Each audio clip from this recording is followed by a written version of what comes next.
Hola futuros fósiles, hoy os llevo a las cloacas de la humanidad, así que preparaos para enfadaros y sentir un poquito bastante asco hacia ciertos humanos si es que los podemos llamar así. Si os digo que penséis en experimentación humana, seguramente se os viene a la cabeza cierto médico que trabajaba para Adolfito, el del bigotito, y que hizo perrerías a demasiada gente. Pero hoy no nos vamos a Alemania, hoy nos trasladamos a América, concretamente a dos lugares, Estados Unidos y Guatemala. Y es que lo que vais a escuchar a continuación solo acaparó los titulares de las noticias y levantó la voz de alarma muchísimo tiempo después, cuando un periodista destapó unos experimentos llevados a cabo por Estados Unidos que dejaron helado a todo el que escuchó sobre ello. Esta es una historia de violencia estructural, desigualdad, falta de ética y de omisión de ayuda. Hoy, en Crónicas Óseas, los experimentos de Tuskegee y Guatemala.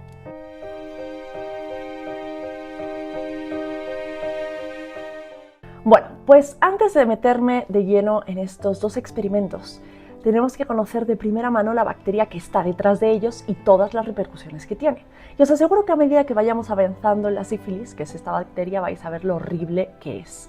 Por ahora lo que debéis saber de esta enfermedad es que viene del treponema, bueno, se denomina treponema, y existen varios tipos de sífilis, pero hoy nos vamos a centrar en la sífilis venérea o treponema pallidum pallidum, que se contagia por vía sexual. La sífilis, también conocida como el mal venéreo o el mal gálico, es una enfermedad que tuvo su auge a partir del siglo XVI. Y un día os voy a contar las hipótesis que siempre ha habido sobre su origen, pero para hoy lo que importa es que os quedéis en la cabeza con que hizo estragos durante prácticamente 4 siglos.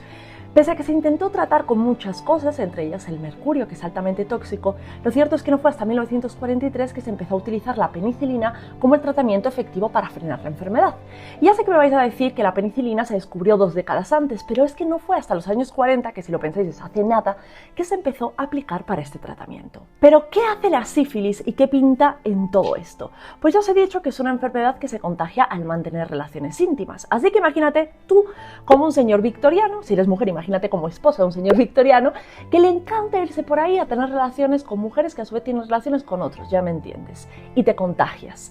Porque en época victoriana me temo que era extraño no tener sífilis, ya fuese porque la habías pillado, pues tú como hombre, o te la había contagiado tu marido si eras mujer.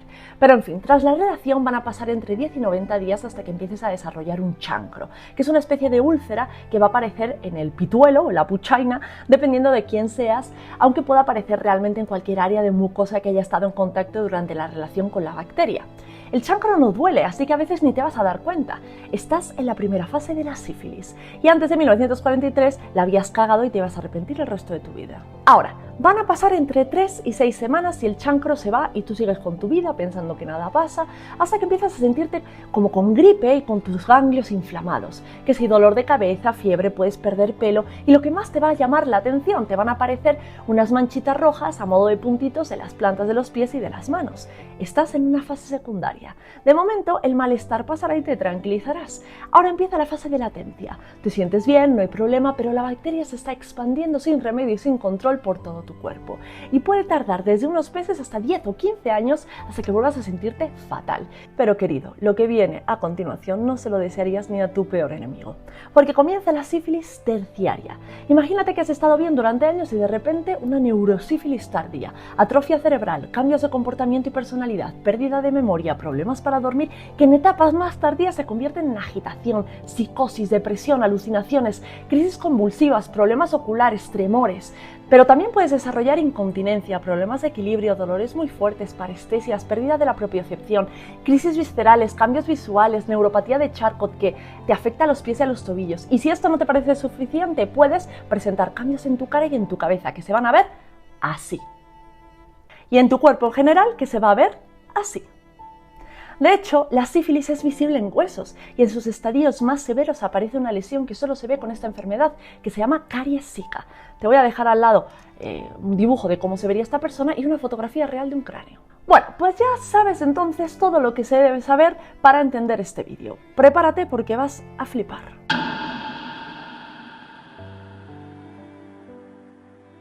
Entre 1932 y 1972, Estados Unidos llevó a cabo el espeluznante experimento de Tuskegee.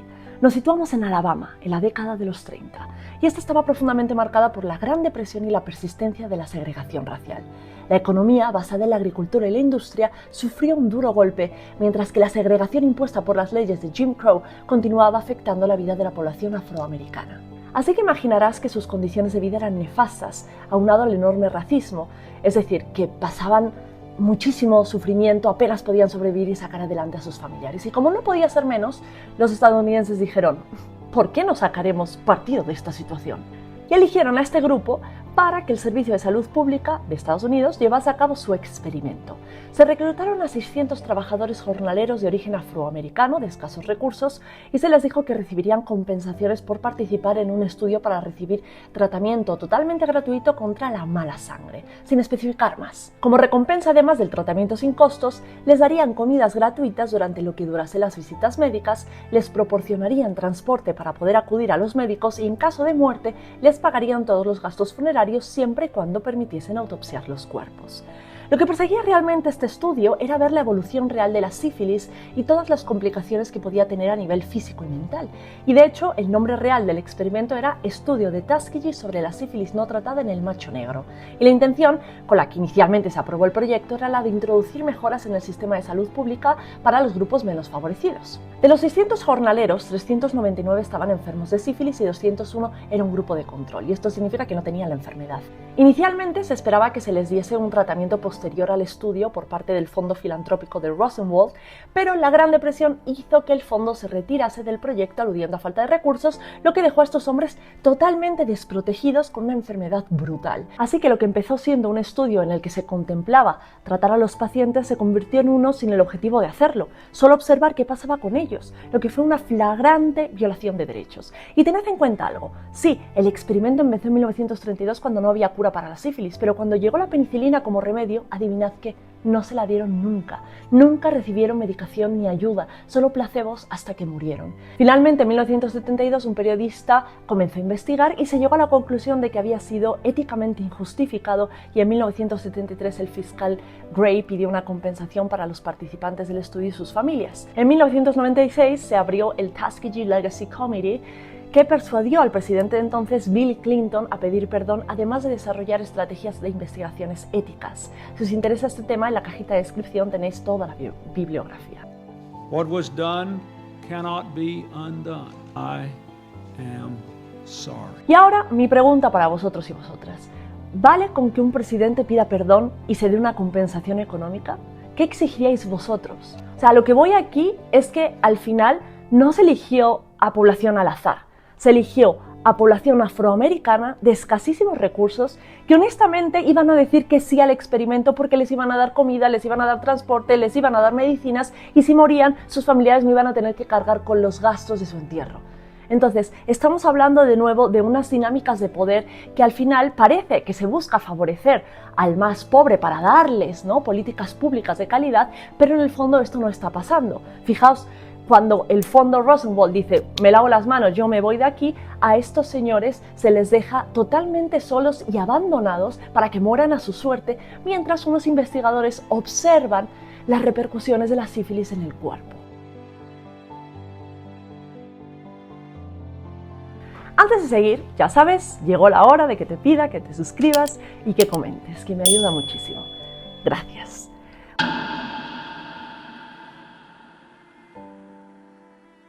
Bueno, pues por otro lado, entre 1946 y el 48 en Guatemala, Estados Unidos volvió a experimentar con humanos y con la enfermedad sin su consentimiento. Y hay una cosa que debéis saber de la sífilis, y es que desde hace siglos sabemos que los soldados, las prostis y la sífilis eran un común denominador, concretamente desde 1495. Ahora, siglos después, en plena Segunda Guerra Mundial, volvíamos a tener un caos con las enfermedades venéreas en general, pero ya en toda la población. Así que el gobierno de Estados Unidos se harta y decide tomar cartas sobre el asunto.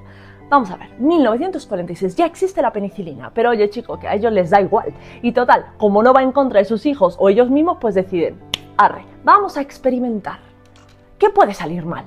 Y claro, aquí hay un problemita para ellos. Habían intentado hacer el experimento con presos en una cárcel, pero decidieron que, hombre, que ya que estaban, ¿por qué no escogían a unas trabajadoras del amor infectadas y se las regalaban a los presos y veían de primera mano toda la evolución del mal gálico? Claro, alguien les debió decir que si esto salía a la luz, pues iba a liar la de Dios es Cristo, y entonces dijeron, oye, si nos vamos a otro país donde podamos hacer lo que nos dé la gana y nadie se entere de esto, pues había un señor que ojalá esté ardiendo en el infierno, que se llama el doctor Juan Funes, y que estaba a cargo de la división División del Control de Enfermedades Venéreas de Guatemala y que cedió su país para poder llevar a cabo este experimento. Oye, y te preguntarás, ¿cómo se decidió quién iba a pagar el pato por el capricho de estos gringos? Pues es que te va a arder la sangre. Pacientes con discapacidades mentales, prisioneros, prostitutas y soldados. Y no solo se les iba a inocular la sífilis, sino también un montón de enfermedades venéreas, pues ya que estaban, apunta, sífilis, gonorrea, chancroide, por si fuese poco. En total, 32 experimentos con gonorrea, 17 con sífilis y 1 con chancroide, a un total de 1.308 personas entre 10 y 72 años. Y entonces pensaron de nuevo en su idea de los presos y las prostis. Como esta actividad amorosa se permitía en las cárceles de Guatemala, en un principio se quiso que éstas contagiasen a los presos. ¿Cómo? Pues las trabajadoras sexuales eran inoculadas con la enfermedad que había sido germinada en conejos. Y se calculaba que cada una de ellas tenía aproximadamente una relación con 8 presos cada hora. Así que hicieron cálculos y dijeron, uy, vamos a ver cómo se ve esta enfermedad desde el principio contagiada a muchísimas personas. Es decir, que ellos pensaron que la propagación sería rápida, pero esto no dio tantos resultados ya que no había tantos contagios como se esperaba, ni los presos estaban por la labor de sacarse sangre constantemente. Por lo que el experimento peligraba. Por eso se decidió inocular a enfermos mentales a cambio de cigarrillos. El procedimiento consistía en hacer heridas en el miembro e inyectar sífilis. Todo se hizo sin permiso de los enfermos o sus familias. Y queda en duda si esta experimentación también se hizo con niños en orfanatos, aunque sabe que algunos de ellos figuraron en estudios de serología de la sífilis. Bueno, pues ahora que ya sabes todo esto, ¿de verdad crees que estos experimentos son cosa del pasado? ¿O que cuando el poder tiene la oportunidad de hacer algo sin consecuencias elige lo correcto? Esto no va solo de Tuskegee o Guatemala, va de cómo tratamos a los más vulnerables, de quién decide lo que vale una vida, de cuántas veces hemos mirado hacia otro lado. De hecho, esto se llama necropolítica. ¿Quién decide quién vive, quién muere, a quién se le trata una enfermedad, a quién no? ¿Qué le vamos a dar a cambio a estas personas a las que les vamos a destrozar la vida? Nimiedades. ¿Y sabes qué? Cuando tenga problemas económicos, pese a ser un fondo filantrópico, lo que voy a hacer es que voy a echar cortinilla, voy a decir que ya no puedo ayudar y voy a dejar a todas estas cientos de personas a su libre albedrío que mueran solas sin tratarlos, pese a que ya existía una medicina para hacerlo. ¿Basta con una disculpa pública décadas después? ¿O hay heridas que ni la historia ni el tiempo saben cerrar? Pues bueno, aquí dejo esta reflexión tan llena de espanto y nos vemos la próxima semana, espero que con un caso un poquito más o menos trágico, aquí en Crónicas Óseas. Adiós, saquito de huesos. Bye.